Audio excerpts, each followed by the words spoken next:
અમદાવાદમાં પેટ્રોલ અંગે ફેલાયેલી અફવાઓને લઈને લોકોમાં ગભરાટ માહોલ જોવા મળી રહ્યો છે. શહેરમાં અનેક પેટ્રોલ પંપ પર વાહન ચાલકોની લાંબી લાઈનો લાગેલી છે. કારણ કે પેટ્રોલ બંધ થવા જઈ રહ્યું છે એવી ખોટી અફવાઓ સોશિયલ મીડિયામાં ઝડપથી ફેલાઈ રહી છે. પરંતુ આ મામલે રાજ્ય સરકાર અને કેન્દ્રીય સરકાર બંનેને સ્પષ્ટતા કરી છે કે રાજ્યના મુખ્યમંત્રી હર્ષભાઈએ લોકોને અફવાઓથી દૂર રહેવા અપીલ કરી છે.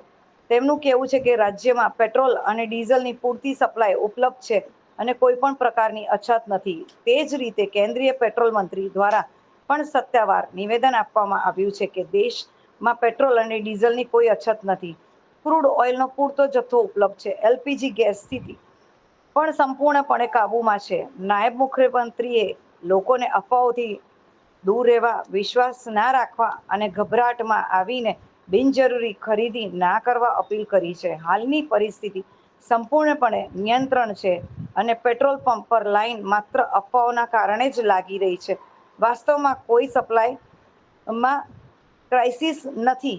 જય હિન્દ, ભારત માતા કી જય. તમામ નાગરિકોને વિનંતી છે કે કોઈ બી પ્રકારની પેટ્રોલ ડીઝલને લઈને સોશિયલ મીડિયા હોય કે વોટ્સએપના માધ્યમથી કે કોઈ બી ઓફિશિયલ જાણકારી વગર કોઈ બી પ્રકારની આ અફવાઓમાં આવીને ભાગદોડ કરવાની કોઈ બી પ્રકારની જરૂરિયાત નથી.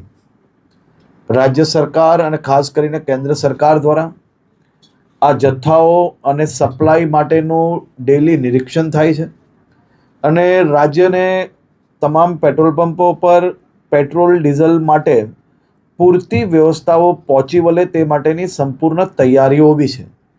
મારી રાજ્યના સૌ નાગરિકોને બે હાથ જોડીને વિનંતી છે કે આ પ્રકારની વાતો કોઈનો બી વોટ્સએપ મેસેજ આવ્યો હોય ને સીધું જ આપણે બીજા લોકોને ફોરવર્ડ કરીએ.